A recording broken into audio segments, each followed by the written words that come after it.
नमस्ते, जय हिंद। कैसे हैं आप सब? उम्मीद करते होंगे कि बहुत ही बढ़िया होंगे और आप लोगों का पढ़ाई भी बहुत बढ़िया तरीके से चल रहा होगा। जैसे कि हम आप लोगों को क्लास 10th का बेस पढ़ा रहे हैं और पिछले वीडियो में हम आप लोग को पॉलिनोमियल्स यानी बहुपद चैप्टर कराए थे। जितना भी टाइप्स होता था पॉलिनोमियल्स यानी कि बहुपद में जितना भी चैप्टर यानी जितना भी कॉन्सेप्ट यानी कि उसमें होता था, थ्योरी हो चाहे क्वेश्चन से रिलेटेड, आप लोगों को मैं एक एक चीज कराया। अगर जिसने भी ये वीडियो नहीं देखा है, हमारे आकाश ज्ञान एकेडमी 8112 पे जाकर चैनल को सब्सक्राइब करें और देखें जरूर वीडियो। आप लोग से निवेदन है कि मैं कोशिश कर रहा हूं तो जरूर आप लोग के लिए अच्छा ही कर रहा हूं। आप लोग मेरे के ऊपर एक बार विश्वास कर देखिए, क्वांटिटी पे क्वालिटी पे मत जाइए वीडियो के। तो मैं आप लोग को बस ज्ञान चाहिए, मैं ज्ञान दे रहा हूँ, धीरे धीरे वो भी हो जाएगा। लेकिन कहते हैं ना कि हमको पढ़ाई से मतलब है सर, हमको समझ में आना चाहिए। हमको प्लेटफॉर्म की कोई अच्छे प्लेटफॉर्म की कोई जरूरत नहीं है। अगर कोई पढ़ा रहा है हमको समझ में आ रहा है तो वही हमारे लिए बेस्ट है। ठीक, हमने पिछले वीडियो में क्या स्टार्ट किया था सर? पॉलिनोमियल्स खत्म किए थे। कम से कम 1.5 घंटे का वीडियो था वो, हमारा चैप्टर पूरा खत्म किए थे विद क्वेश्चंस। ठीक, अंडरस्टैंडिंग से पूरा। आज स्टार्ट करते हैं हम दो चर वाले रैखिक समीकरण यू में। ठीक, क्या सर क्या होता है ये? सर हमने क्या आप लोग को बताया थे पिछले वीडियो यानी पॉलिनोमियल्स में? पॉलिनोमियल्स में आपको बस एक चर बताए थे कि नहीं बताए थे? यानी बहुपद में कितने चर रहते थे? चर क्या होता है सर? आप लोग से बताए थे, चर वे होते हैं जो ए से जेड तक लिखे जाते हैं, यानी वे चर पद होते हैं। ठीक, चर राशि होते हैं, वही को चर राशि कहते हैं। तो पद दूसरा हो जाएगा। ठीक, उसमें एक चर होते थे, ये आपको बताए थे। अब हम इस वीडियो में क्या पढ़ने वाले? दो चर। अब युग में भी पढ़ेंगे, यानी कि दो चर होगा लेकिन युग में भी होगा। ठीक, दो चर होगा लेकिन उसका जोड़ा होगा। एक युग में और होगा, एक युग मतलब एक इक्वेशन, मतलब एक इक्वेशन ऊपर होगा, एक इक्वेशन नीचे होगा। उसी को बोलते हैं दो चर युग्म रैखिक समीकरण। अब सर रैखिक क्या होता है? वहां रैखिक बहुपद पढ़े थे, यहाँ रैखिक समीकरण पढ़ेंगे। अब रैखिक के बहुपद क्या होता था? रैखिक बहुपद में होता था जिसपे चर राशि में पावर 1 होता था। ठीक, उसको क्या बोलते थे? रैखिक बहुपद। हम इसी में पढ़ेंगे रैखिक समीकरण जिसपे पावर कुछ ना हो, जिसपे पावर 1 हो, उसी को रैखिक समीकरण पढ़ेंगे। ठीक, आई होप आप लोग को समझ में आ गया होगा। ठीक, आइए हम स्टार्ट करते हैं। आपको बेसिक से एडवांस तक उठाने की कोशिश हम करेंगे। एक एक चीज, एक एक कॉन्सेप्ट आप लोग को मैं प्रोवाइड करूंगा। ठीक, आइए अब देखिए, जैसे कि यहाँ पे हमने क्या लिखा है सर, इसको समझने की कोशिश करते हैं। सर देखिए, दो चर, दो चर, दो चर। अब सर दो चर से मतलब क्या कहना चाह रहे हैं आप? दो चर क्या का मतलब है सर? दो चर होना चाहिए। हम बताओ ये एक चर हो गया कि नहीं हो गया? जी सर, ये एक चर हो गया। अब अगर इसी को ले ले बाबू तो ये एक चर एक ही चर हुआ कि नहीं हुआ? सर सेम है, एक ही चर हुआ, चाहे जितना लिख दे एक ही चर होगा। ठीक, कोई दिक्कत नहीं है सर। अगर इसके जगह हम y लिख दें तो दो चर हो गए कि नहीं हो गए? सर एक चर तो x है, जी बाबू, एक चर एक x है और एक चर y है। ठीक है, समझ गए सर, दो चर हो गए। क्यों? इसमें दो चर, एक चर ये है, एक चर ये है, यानी दो चर हो गया। ठीक, इसी को बोलते दो चर। कोई दिक्कत नहीं? दिक्कत यानी x होगा और y होगा। ठीक, दो चर हो गए। जी सर, दो चर हो गए। अब वाले, इसी ने दो चर के वाले रैखिक, आप बताएं बाबू, देख लीजिए। अब रैखिक मतलब क्या होता है? देखिए यहाँ पे देखिए, रैखिक इतना डीपली कोई जाएगा नहीं बाबू, जितना डीपली हम सब लोग को समझा देंगे, जितना हम रिकॉल कराते चलते। हमारा काम नहीं है कि जल्दी जल्दी वीडियो शूट करें और चलता ही जाए, चलता ही जाए, कुछ समझ में ना है। हम बच्चों को समझाते चलेंगे, उसका अध्याय का मतलब क्या कह रहा है वो भी समझाते चलेंगे। ठीक, यहाँ देखिए रैखिक समीकरण। आपको रैखिक क्या पढ़ते हैं? लाइनर। लाइनर मतलब जीरो, मतलब जिसकी पावर जीरो कुछ ना हो, जिसपे पावर कुछ ना हो, जिसका पावर एक लगा हो, एकदम सीधे में लाइनर में हो, सीधे। आप बताइए 2x प्लस वाई, हम आपको क्या बताए थे? 2x प्लस, आप ही बताइए 2x प्लस वाई, ये हमारा लाइनर है कि नहीं है सर? सर है लाइनर, है लाइनर है। क्यों सर? इस पे सर बताइए, एक पावर है कि नहीं पावर है? कुछ पावर है सर नहीं, कुछ पावर है। अगर कुछ पावर नहीं है तो उस पे एक पावर होता है, और जो एक पावर वाला होता है यानी डिग्री घात वाला होता है उसी को बोलते हैं रैखिक। अब यहाँ पे समीकरण बदल देते हैं, तो समीकरण लगाने के लिए यहाँ बराबर 0 कर देते हैं। ठीक, इसी को बोलते हैं रैखिक समीकरण। रैखिक मतलब सीधे हो और चर राशि पे पावर क्या होना चाहिए, 1 होना चाहिए, यानी उस पे पावर कुछ ना लगा हो, उसी को क्या बोलते हैं रैखिक समीकरण, युग्म। इसी को बोलते हैं पेयर। पेयर मतलब जोड़ा यानी युग्म, उसी को बोलते हैं युग्म। युग्म पेयर मतलब किसका है, दो चर वालों का, एक चर दो चर, एक चर ऊपर एक चर ऊपर, ठीक, एक चर ऊपर मतलब एक चर नीचे, उसी को बोलते हैं दो। दो मतलब पेयर ऑफ किसका किसका, टू लाइनर इक्वेशन। अब लाइनर इक्वेशन का मतलब क्या हो, यही रैखिक समीकरण। क्या, रैखिक समीकरण in the variable, two variable, जो दो चीज मानों को बदलता है। समझ में आ गया? जी सर समझ में आ गया। आप ही स्टार्ट कीजिए, कहना क्या चाह रहे हैं, ठीक, हम वो भी बता दे रहे हैं आपको क्या कहना चाह रहे हैं, ठीक। इसी को बोल दें, इसको रैखिक समीकरण बोल दें, ये से बोल दे दिए, ठीक। अब सर आइए आप स्टार्ट करिए कि सर देखिए यहाँ पे सर आप देखिए, और यहाँ पर आप लोग को स्टैंडिंग कुछ समझाना चाहते थे। आप बताइए ax plus B Y plus C बराबर 0। आप बताइए ये हमारा रैखिक समीकरण है कि नहीं है? समीकरण क्यों, इसके बराबर हम 0 लिख दिए, समीकरण बन गया, ठीक, समीकरण बन गया। आप बताइए रैखिक समीकरण है कि नहीं है? सर रैखिक समीकरण तो है। कैसे बताए थे आप रैखिक समीकरण?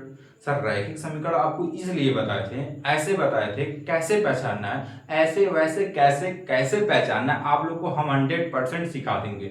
सर इस पे बताइए किस पावर लगा है, चर राशि, चर राशि पे कुछ पावर लगा है? नहीं लगा है बाबू। जब किसी चर पावर पे घात ना लगा हो वो हमेशा रैखिक होता है। अब चाहे बहुपद हो चाहे इक्वेशन हो, यहाँ अगर बराबर लिख देंगे तो समीकरण बन जाएगा, अगर इसको कुछ नहीं लिखेंगे तो बहुपद बन जाएगा। कोई दिक्कत? सर नहीं दिक्कत, ठीक। अब देखिए ये हमारा एक हुआ, हमारा कितना हुआ, एक चर मतलब यहाँ पे दो चर हुआ कि नहीं हुआ? कैसे सर? अब बताओ बाबूआ, ये हमारा एक्स, एक चर है, और ये वाई एक चर है, एक चर ये है, एक चर ये है। आप बताओ दो चर हुए कि नहीं मिलाकर? दो चर हुए कि नहीं हुए? दो चर हुए ना सर, दो चर हो गए, तो इसी को बोलते हैं दो चर। अब रैखिक समीकरण, यहाँ रैखिक है कि नहीं है ये? सर रैखिक है। रैखिक मतलब जिसपे चर राशि पे पावर कुछ ना लगा हो, यानी जिसपे कुछ ना लगा हो हमेशा एक पे पावर होता है।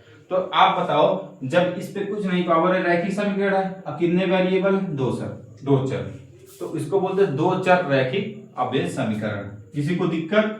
नहीं दिक्कत।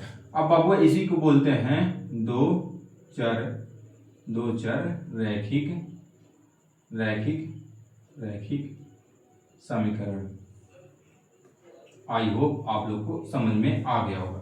अब कहते हैं युग्म में पढ़ाइए सर, जोड़ा इसके तरह एक और लाइए, तब ना हम जोड़ा पढ़ेंगे, युग्म में पढ़ेंगे, पेयर पढ़ेंगे, ठीक है बाबू। एक और ला देते हैं, मान लो एक और ले लो, यहाँ ए एक्स ले लो, यहाँ A X plus B Y plus C ले लो बाबू। जी सर, आप कहेंगे बहुत होशियार बन रहे हैं, वह उतार दिए और कह रहे हैं युग्म बन गया।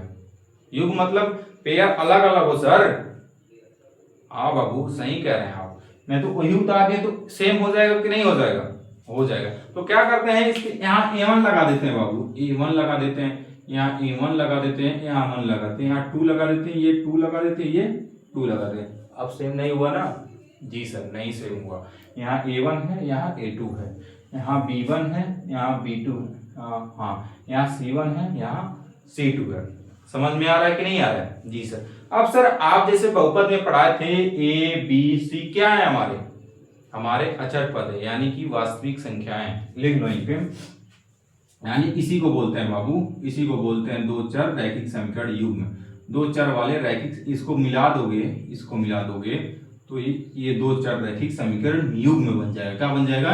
ये बन जाएगा युग्म मतलब पेयर बन जाएगा। क्या बन जाएगा? पेयर, क्योंकि ऊपर और नीचे आ गया, ठीक। अब सर जैसे कि नोट में लिख लो, यहाँ पे नोट में लिखो, नोट में क्या लिखोगे आप ही लोग बताओ, नोट में क्या लिखोगे? नोट में यही लिखेंगे सर कि जो ए है हमारा और बी है हमारा, इसको थोड़ा हम भी बबुआ बढ़िया लिखते हैं, बी है और सी है, ये हमारा क्या है सर? ये हमारे क्या है, अचर पद है कि नहीं है, अचर राशि है कि नहीं है? जी सर, अचर राशि, लेकिन इसको बोलते हैं वास्तविक संख्या। क्या है? वास्तविक संख्या। क्या है? वास्तविक संख्या, जिसको हम रेखा पर दर्शाया जा सके। समझ में आया कि नहीं आया? जो नंबर में होते हैं यही होते हैं। कोई दिक्कत? सर नहीं दिक्कत। आई होप यहाँ तक आप लोग को कुछ दिक्कत नहीं होना चाहिए कि दो चर रैखिक युग्म समीकरण कैसे बना। किसी को दिक्कत नहीं है ना? सर नहीं भी होना चाहिए। ठीक, अब आइए बाबू, जैसे हमने बना दिया, अब इसमें क्या पढ़ते हैं? आगे हम पढ़ते हैं दो ही चीज, तीन चीज इसमें पढ़ते हैं।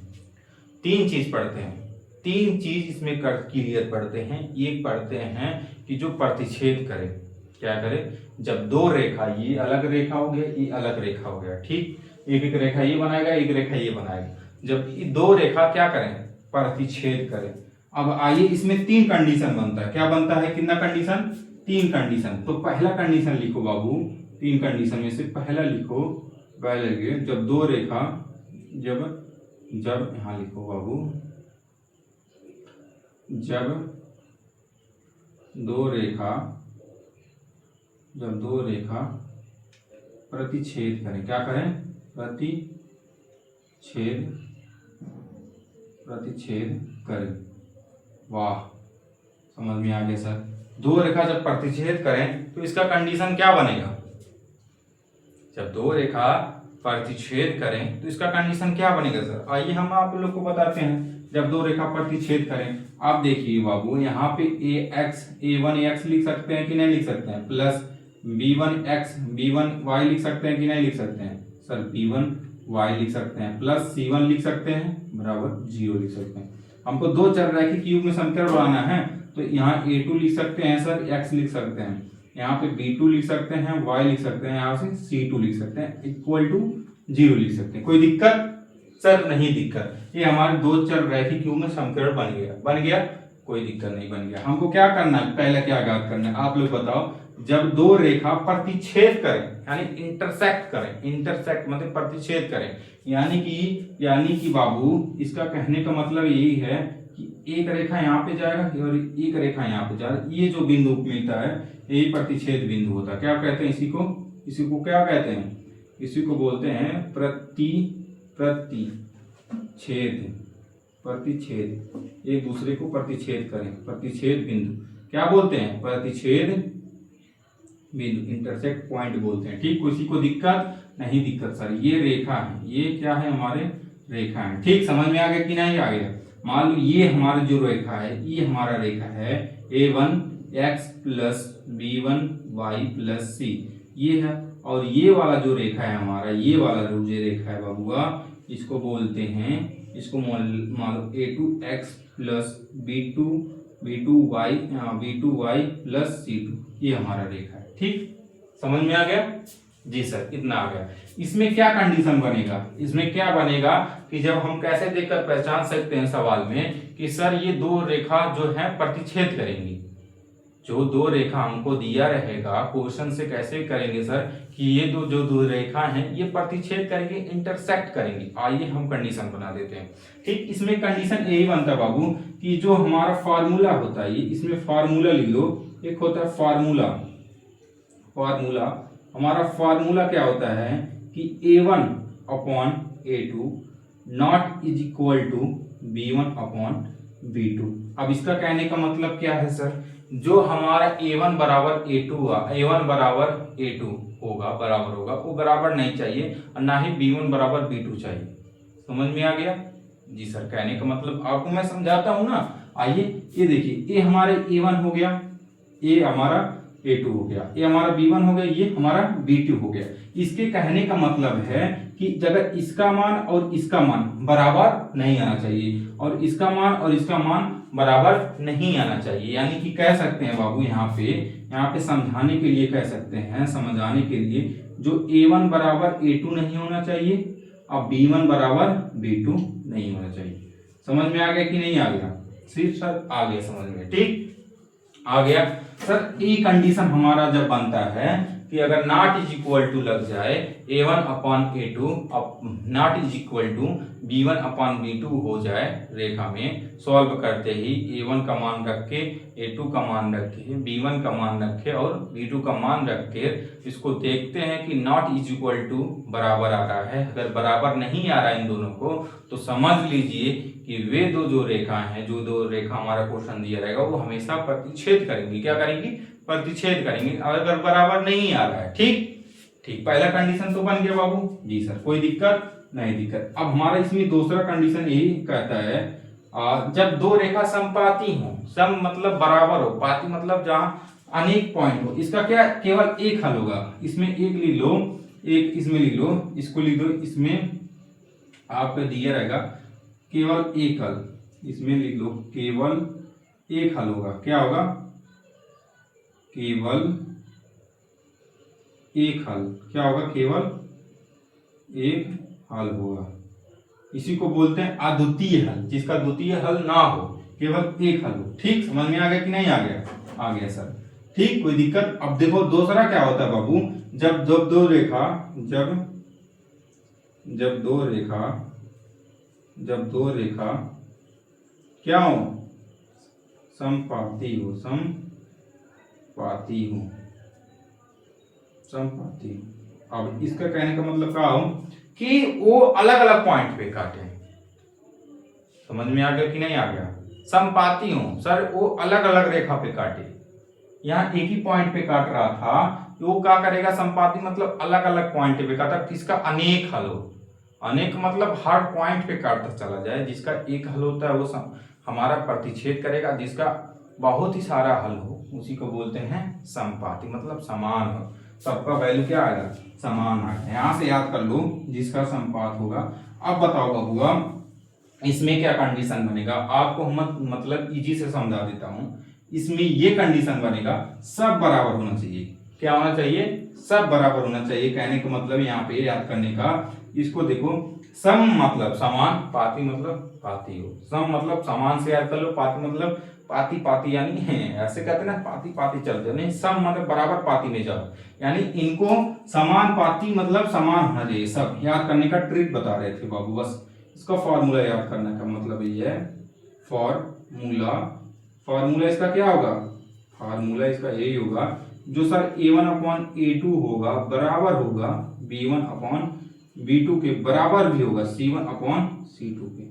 चाहे जो दो इक्वेशन निकाल कर ले लो बाबू, हमेशा दो इक्वेशन को बराबर आएगा। समझ में आ गया जी सर? इतना तो आप बता दिए। यहाँ देखिए, समपाती का मतलब समान, पाती मतलब पाती पर कहते हैं ना, पाती रखो यार, पाती जो है बढ़िया से रखो, समान में रखो। तो इसमें ये भी समान होना चाहिए, ये भी समान होना चाहिए, ये भी समान होना चाहिए। कोई दिक्कत नहीं दिक्कत। यानी इसमें क्या कहने का मतलब है बाबू, इसमें कहने का मतलब यही है हमारा कि इसका अनेक हल लिख दो। अनेक हल होगा। क्या होगा? अनेक हल। क्या होगा? अनेक हल होगा। इसमें क्या होगा? अनेक हल होगा। ठीक, समझ में आ गया कि नहीं आ गया सर? आगे अनेक हल होगा। समझ में आ गया जी सर? अनेक हल होगा। अब इसमें क्या होगा? आप सर इसका कहने का मतलब क्या है? जी देखिए, इसमें हम कहने का मतलब यही कह रहे हैं बाबू, इसमें कहने का मतलब यही कह रहे हैं, जो a1 बराबर होगा किसके? a2 के, और b1 बराबर होगा b2 के। हमेशा b1 बराबर किसके होगा? b2 के, और c1 बराबर किसके होगा? c2 के। अगर ये सेटिस्फाई कर रही हैं क्वेश्चन में, अगर ये सेटिस्फाई कर रही हैं, तो हमेशा वे जो रेखा होगा समपाती रेखा होगा। समपाती रेखा का मतलब अनेक हल होगा उसका, उस रेखा का क्या होगा? अनेक हल होगा। ठीक, पहला कंडीशन बन रहा है। दूसरा कंडीशन तुमने तीसरा लिखे, यहां दिख रहा है, यहां दिख रहा है, यहां तक ऊपर। हाँ चलो ठीक है, यहां तक समझा देते हैं। ठीक, आइए,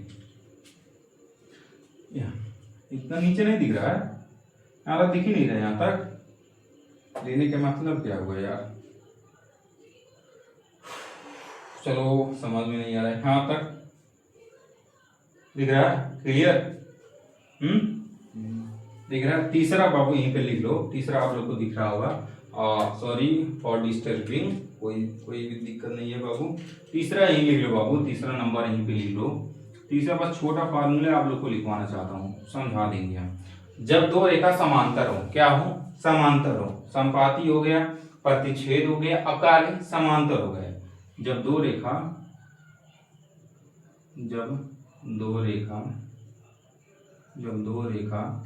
समांतर में हो, क्या है,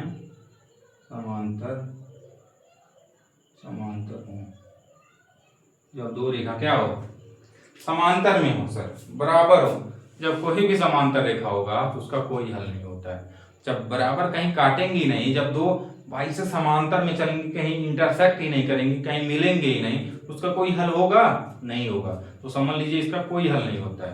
ठीक, इसका कोई हल नहीं होता है। तो इसका फार्मूला क्या होता है सर, फार्मूला यही होता है बबुआ, फार्मूला यही होता है, इसका लिख लो, फार्मूला यही होता है इसका, फार्मूला कि जो हमारा A1/A2 होगा वो तो बराबर होगा P1/P2 के, लेकिन not is equal to C1/C2 के।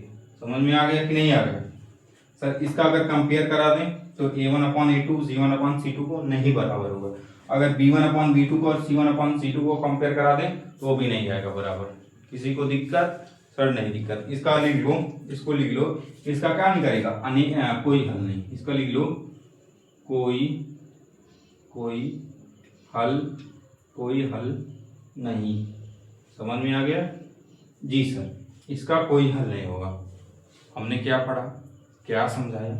पहला पॉइंट क्या बताया सर? पहला पॉइंट हमने ये बताया, जब दो रेखा क्या होंगी, प्रतिच्छेद करेंगी, यानी काटेंगी, एक जगह काटेंगी, ऐसे करेंगी, ऐसे, ये वाला बिंदु, जब दो रेखा एक ही बिंदु पे काटेंगी तो उसको बोलते हैं प्रतिच्छेद, यानी प्रतिच्छेद पॉइंट। इस पॉइंट पे काट रही है बबुआ तो इसको बोलते हैं प्रतिच्छेद पॉइंट, यानी बिंदु बोलते हैं। ठीक, इसका हम क्या बताए थे फार्मूला कि ये जब दो रेखा बनेंगी, यानी प्रतिच्छेद वाला बनेंगी, तो हमेशा A1/A2 बराबर नॉट इज इक्वल टू, यानी नॉट बराबर नहीं आना चाहिए B1/B2 के। अगर A1/A2 बराबर B1/B2 आ जाए तो समझ लीजिए प्रतिच्छेद नहीं करेंगी। समझ में आ गया कि नहीं आ गया? बराबर नहीं आना चाहिए इस कंडीशन में, प्रतिच्छेद वाले कंडीशन में दोनों का वैल्यू बराबर नहीं आना चाहिए। दूसरे का मतलब क्या हुआ था कि संपाती, सम मतलब याद करने का ट्रिक हम बता रहे हैं आपको। संपाती से याद करिए, सम मतलब समान, पाती मतलब जो A1/A2 B1/B2 बराबर C1/C2, ये होता है पाती, याद करने के लिए ट्रिक। तो सब मतलब समान होना चाहिए, यानी बराबर, सब बराबर आना चाहिए, तो ये संपाती। जब संपाती होगी बाबू तो अनेक हल होगा। क्या होगा? अनेक हल होगा। हर एक पॉइंट पे काटेंगी, एक या एक से अधिक पॉइंट पे काटेंगे। समझ में आ गया जी सर? और तीसरा क्या बता रहे सर? तीसरे यही कंडीशन बताई थी कि सर समांतर, पैरेलल, जब दो रेखा पैरेलल में हो हमारे, ठीक, पैरेलल में हो तो वो क्या करेंगी सर? उसका फार्मूला क्या है सर? आप ही बताइए। उसका फार्मूला यही है सर कि A1/A2 बराबर B1/B2 तो होगा, ये हमारा A1/A2 बराबर B1/B2 को तो होगा, लेकिन अगर A1/A2 बराबर अगर C1/C2 को कर दे तो हमेशा बराबर नहीं आएगा। चाहे B1/B2 को बराबर कराएं C1/C2 को, तो हमेशा बराबर नहीं होगा। जब बराबर नहीं होगा तो उसका समझ लीजिए कि समांतर रेखा है। ठीक, समझ में आ गया जी? समझ। अब आइए कुछ हमारे पास क्वेश्चन है, आप लोग को प्रैक्टिस करा देते हैं। सर क्वेश्चन क्या है हमारा, यहाँ पे देखो क्वेश्चन। आइए जैसे हम क्वेश्चन आप लोग को कब है दिक्कत नहीं दिक्कत। क्वेश्चन क्या है हमारा, मान लीजिए x माइनस 2i/3, ये हमारा पहला इक्वेशन है। क्या है हमारा सर? पहला इक्वेशन है। पहला इक्वेशन तो नहीं है, हमेशा बहुपद में क्या देगा बाबूआ? हमेशा इक्वेशन देगा। क्या देगा? दो इक्वेशन देगा, यानी इक्वेशन मतलब समीकरण। और दूसरा क्या है हमारा? 3x plus m, 3m plus मान लो my बराबर 1 मान लो। हाँ सर, अभी इक्वेशन है सर? नहीं इक्वेशन है। क्यों? क्योंकि सर इसको बराबर 0 लाना पड़ेगा। क्या लाना पड़ेगा सर? 0 लाना पड़ेगा। 0 ला दो बाबू, इसमें दिक्कत क्या है सर? ये अलग इक्वेशन बन गया, ये अलग इक्वेशन बन गया। ये बताओ, ax plus by plus c form बराबर 0 नहीं बना है ना? इसको इस फॉर्म में लाओ, इसको भी a1 हो गया, ये b1 हो गया, ये c1 हो गया। ठीक, कोई दिक्कत नहीं सर। ये जो वैल्यू होता है हमारा a2 x plus b2 y plus c2, ये हमारा बराबर 0, यही फॉर्म होता है कि नहीं होता है? यही फॉर्म होता है ना बाबू, इसी को फॉर्म में लाना पड़ेगा। यही फार्मूला हम पढ़े थे नहीं, इसी फार्मूले से पढ़े थे कि नहीं पढ़े थे? जी सर पढ़े थे। तो इसी फॉर्म में ला दीजिए सर। कहा है, क्वेश्चन पूरा पढ़ लीजिए कि ये क्वेश्चन पूरा कहा है कि यम के किस मान पर ये क्या होगा, इसका अद्वितीय मान एक हल होगा। किस यम के, यहाँ लिख लो, यम के किस मान पर, यानी किस मान पर, किस मान पर दिख रहा है, यम के किस मान पर, और जो हमारा समीकरण होगा यानी दो चल रैखिक भिन्न समीकरण होगा मान पर अनेक यानी द्वितीय हल होगा। क्या होगा? अद्वितीय माने केवल एक हल होगा, केवल एक हल होगा, केवल एक हल। आप बताओ बाबू, कल केवल एक हल होगा। अब तुम ही बताओ, केवल एक हल वाला कौन सा फार्मूला बताए थे आप लोग को, जहां केवल एक हल हो? सर यही बताए थे, जहां केवल एक हल हो, यानी कि वे रेखा कैसी होनी चाहिए?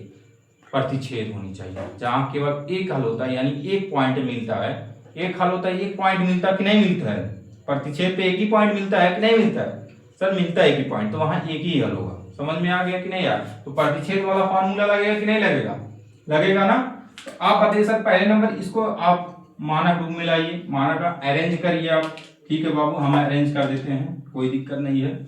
देखिए सर, x ला देंगे, 2y ला देंगे। अब बराबर है ना, बराबर के इधर लाएंगे तो -3 होगा कि नहीं होगा? जी सर होगा, यहाँ पे 0 हो जाएगा। हो गया पहला? जी सर हो गया। अब तीसरे को ला दिए, 3x प्लस my बराबर -1 होगा कि नहीं होगा? होगा सर 0, क्योंकि एक को इधर लाएंगे तो ये प्लस इधर आ जाएगा, क्या हो जाएगा? माइनस हो जाएगा। किसी को दिक्कत नहीं? दिक्कत सर, मान हम पहले लिख रहे हैं। ठीक है बाबू, लिख दो। अम्मी वेरी गुड। यहाँ तुम बताओ a1 बराबर कितना होगा? a1 बराबर कितना होगा सर? यहाँ एक हमेशा होता है, क्या होता है? एक होता है। जहां x चर दिख जाए, जहां चर पद दिख जाए बाबू, उसके साथ कुछ ना लगा, यानी कोफिशिएंट कुछ ना लगा हो, तो समझ लीजिए वो किसका कोफिशिएंट कितना होता है? एक होता है। क्या होता है? एक होता है। तो इसके साथ कुछ नहीं लगा तो हमेशा इसका मान कितना हो जाएगा? एक हो जाएगा। ठीक, अब बताओ यहाँ b1 बराबर कितना हो जाएगा? 2 हो जाएगा, -2 हो जाएगा। ठीक, कोफिशिएंट ले लेंगे। c1 बराबर सर कितना हो जाएगा? -3 हो जाएगा। हो जाएगा कि नहीं हो जाएगा? जी सर, ये तो लिख दिए। अब बताओ a2 बराबर, इसमें आओ, ये a2 का मान हो कि नहीं? a2 बराबर कितना है सर? 3 हो गया। जी सर।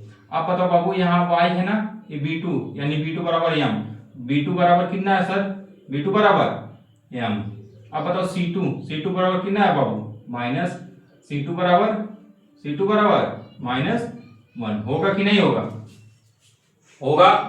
जी सर, इतना तो हम लिख दिए, यहां तक कोई दिक्कत नहीं। अब क्या कहा है सर क्वेश्चन में कि एक हल होगा। एक हल मतलब सर जो एक ही पे रेखा प्रतिच्छेद करती है ना, एक ही पॉइंट पे, वो कौन सा रेखा है सर? प्रतिच्छेद मतलब प्रतिच्छेद रेखा। प्रतिच्छेद रेखा का फार्मूला क्या बताए थे आप? कि सर प्रतिच्छेद जब भी करेंगी तो आप फार्मूला यही बताए थे। क्या फार्मूला बताए थे आप बताओ? फार्मूला हम क्या बताए थे आपको? सर फार्मूला एक ही बताए थे ना, कि जो a1/a2 नॉट बराबर नहीं होना चाहिए किसके? b1/b2 के। ठीक है सर, कोई दिक्कत नहीं दिक्कत। आइए हम स्टार्ट कर लेते हैं, सॉल्व कर लेते हैं कि m का मान कितना आएगा। देखो वैल्यू रखो, a1 का मान कितना है सर? 1 मान है। कोई दिक्कत नहीं? दिक्कत किसी को दिक्कत नहीं होना चाहिए। अब देखिए सर a2 यहाँ पे जाओ, कितना मान है सर? 3 है। बराबर नॉट इज इक्वल टू लगा कि नहीं लगा sir? Not is equal to sir same उतार दें। अब b1 का मान रखना है कि नहीं? यहाँ देखो b1 की जो खोजो, यहाँ b1 का मान कितना है सर? -2 है। ठीक, अब सर b2 आना चाहिए कि नहीं आना चाहिए? b2 कितना दिया है सर? 5 m दिया है, m लिख दिए। किसी को दिक्कत? सर नहीं दिक्कत होना चाहिए। अब बाबू इक्वेशन हल कर लो। क्या कर लो? इक्वेशन हल कर लो। अब बताओ बाबू, यहाँ ऐसे लगा दो, हम सॉल्व करने से चल जाएंगे। अब आप ही बताओ बाबू, जब इसको हम हल करते जाएंगे तो इसका गुणा यहाँ में करेंगे कि नहीं करेंगे? प्रतिच्छेद वाला में इसका गुणा ऐसे किया जाता है बाबू, गुणा ऐसे करते हैं कि नहीं करते हैं? करते हैं ना बाबू? ठीक है, इसका गुणा करोगे यम हो जाएगा कि नहीं हो जाएगा, बराबर इसका गुणा अगर हम करेंगे तो -6 होगा कि नहीं होगा, नॉट इज इक्वल टू होगा, ये होगा कि नहीं होगा, होगा। तो यम का मान कितना होगा, -6। यानी कि कहने का मतलब यही है बाबू, अगर -6 रख दीजिएगा यम के जगह पे, अगर -6 लिख दीजिएगा वे हमेशा क्या बन जाएगी, प्रतिच्छेद रेखा बन जाएगी। क्या बन जाएगी, यहाँ सर यम मान रखने पर यानी यम बराबर कितना रख देंगे, -6, यानी यहाँ के कितना रख देंगे, -6 रख देंगे। कहने का मतलब सर ये हमारा फॉर्म यानी हमारा समीकरण कैसे बना सर, यहाँ x - 2y -3 था बराबर 0, एक था इसमें कुछ नहीं ज्ञात करना था, सब मान दिया था ना। दूसरा क्या दिया था सर, यानी कि 3x देखो यम का मान था ना, यम का मान ज्ञात करना, तो यम का मान ज्ञात किए कितना आया -6।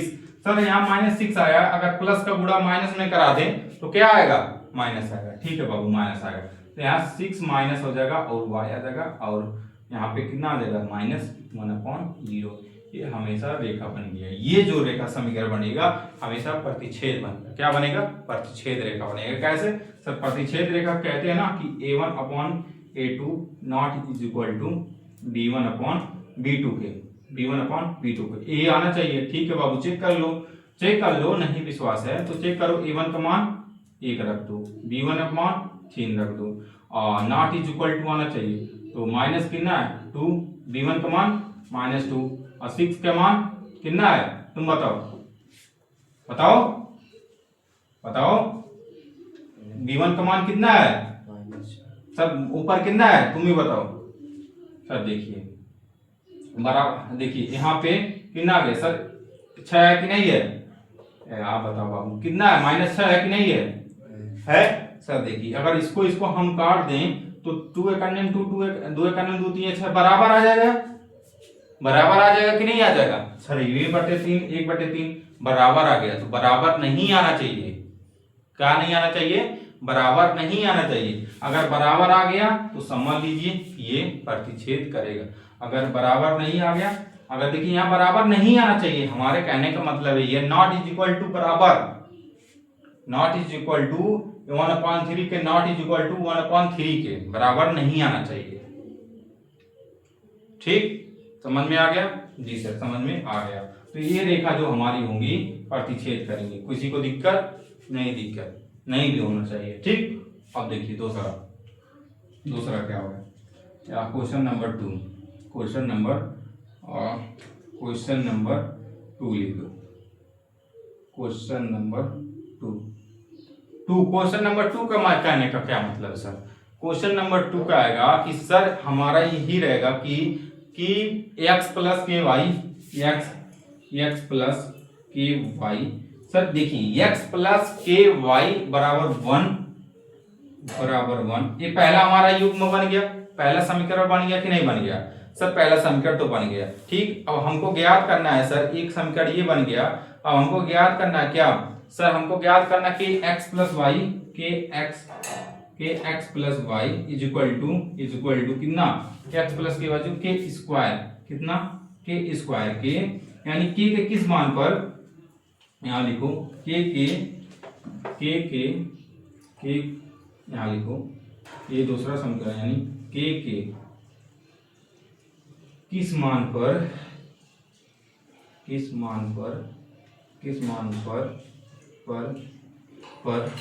पर जो समीकरण होगा हमारा होगा, यानी जो समीकरण होगा किस मान पर समीकरण होगा, वो क्या होगा, अनेक हल होगा। क्या होगा, अनेक हल होगा। किस मान पर, अनेक हल होगा। क्या होगा, अनेक हल होगा। अब अनेक हल होगा मतलब क्या हो गया, संपाती। अनेक हल जहां होगा, जहां अलग अलग पॉइंट मिले, बहुत सारे पॉइंट मिले, तो संपाती होगा कि नहीं होगा जी सर। अब कहना का इसको अरेंज कर लो, क्या कर लो, अरेंज कर लो। ठीक, यहाँ पे लिख दो x प्लस के वाई, सर इधर लाओगे तो -1 हो जाएगा, इसको समीकरण बना लो, पहला समीकरण बन गया। ठीक है सर, यानी के एक्स प्लस वाई बराबर माइनस इसको ला दो, -के² बराबर 0, ये दूसरा समीकरण बन गया कि नहीं बनेगा जी सर बन गया। हम क्या कहें कि बेटा कि बाबू क्या कहें कि अनेक हल होगा, क्या होगा, अनेक हल होगा बाबू, क्या होगा, अनेक हल होगा। अनेक हल होने का मतलब क्या होता है, संपाती, क्या होगा, संपाती। संपाती का फॉर्मूला बताओ। अनेक हल होने का मतलब क्या होता है बाबू, ये होगा संपाती, क्या होगा, संपाती, देखो संपाती, संपाती। अनेक हल बोलने का मतलब क्या होता है, संपाती। और संपाती का फॉर्मूला क्या बताते हैं, बताओ फॉर्मूला, फॉर्मूला बताओ sir. a1 upon a2 not b1 upon b2 बराबर c1 अपॉन c2। यही बताए थे कि नहीं, यही बताए थे, यही होता है, यही होता है ना जी सर, यही होता है। ये हम होता है अनेक हल, क्या होता है, अनेक हल। सर अगर नहीं विश्वास है तो बाबू यहाँ देखो, अनेक हल यही बताए थे कि नहीं, मिट गया क्या, अनेक हल यही बताए थे कि नहीं बताए थे सर, यही फार्मूला यही बताए थे कि ना अनेक हल का। तो अनेक हल का अप्लाई कर दो, अप्लाई करो। यानी कि सर अब देखिए यहाँ a1 का मान कितना हो गया, a1 का मान x एक हो गया कि नहीं हो गया सर, एक हो गया। यानी कि a2 का मान सर k हो गया। यहाँ a1 लिख दो, लिख दो, यहाँ लिख दो। तुम लोग यार कहोगे सर बता ही नहीं रहे बढ़िया से, ठीक है कोई बात नहीं। a1 का वैल्यू लिख दो, यहाँ इस पे लिख दे रहा हूँ ब्लैक से। यहाँ a1 बराबर, a1 बराबर सर a, b1 बराबर सर k, यहाँ c1 बराबर सर 1, कितना -1 लिख लो, कितना लिख लो -1, कितना लिख लो -1, ठीक। यहाँ a2 बराबर k, ठीक। b2 बराबर कितना 1, c2 बराबर -k स्क्वायर, ठीक। समझ में आ गया कि नहीं आ गया, आ गया। b2 बराबर कितना होगा, +1 होगा। b2 बराबर कितना होगा, +1, ठीक है +1 है। कोई दिक्कत सर, नहीं दिक्कत। अब आप बाबू मान रखो, क्या रखो, मान रखो। a1 का मान, a1 का मान कितना है सर, 1 है सर, कोई बात नहीं। a2 का मान कितना है सर, k है, ठीक है। अब सर हमको कितना है, दो ही चीज को लेना है। जब भी संपाती रेखा में k का मान ज्ञात करना है तो बाबू दो ही वैल्यू ले लो, चाहे इसको ले लो, चाहे इसको ले लो, या इसको ले लो, हमेशा वैल्यू बराबर आएगा। तो हम दोनों को ले लेते हैं, ठीक। b2, b1 का मान कितना है सर, k है, किसी को दिक्कत। b2 किसका, b2 का मान सर 1 है। अब बताओ इसको हमेशा बराबर आएगा, यहाँ इसको लिख दो, या हमेशा बराबर आएगा, दो ही चीज को मान लो, ठीक। इसका गुणा इसमें करूं, इसका गुणा पहले इसमें लिख लो, तो k स्क्वायर होगा कि नहीं होगा, इसका गुणा करने पे होगा बराबर a1 का गुणा और 1 का गुणा 1 में करोगे कितना होगा सर, 1 होगा। किसी को दिक्कत सर, नहीं दिक्कत। अब इसका अंडर रूट, जब 1 का अंडर रूट निकालोगे, स्क्वायर को उधर भेजोगे तो 1 होगा। 1 का अंडर रूट कितना होता है बाबू, 1 होता है। समझ में आ गया कि नहीं आ गया, होगा, आ गया कि नहीं आ गया सर, 1 होगा। यानी k का मान जो होगा कितना होगा, k का मान सर 1 होगा, यानी 1 होगा। समझ में आ गया कि नहीं आ गया, यानी k के एक मान पर ये जो मान होगा समीकरण अनेक हल देगा, क्या देगा, अनेक हल देगा। आई होप आप लोग को समझ में आ गया होगा, ठीक। इसमें होगा नहीं, यहाँ पे हम आप लोगों को क्वेश्चन करवाना चाहते थे, इसमें तीनों मान आ जाए। किसी को दिक्कत सर, नहीं दिक्कत। असमांतर कब होगी सर, a1 अपॉन a2 बराबर b1 upon b2 not is equal to c1 upon c2 को आना चाहिए, ठीक। वो होता है हमारा समांतर रेखा, ठीक। समांतर रेखा का फॉर्मूला ये होता है, ठीक। आई होप ये वीडियो आप लोग का यूजफुल रहा होगा, और मिलते हैं अगले वीडियो में। हम कुछ समीकरण को सॉल्व करना सीखते हैं, क्या करना सीखते हैं, सॉल्व करना। इसके लिए जय हिंद, जय भारत।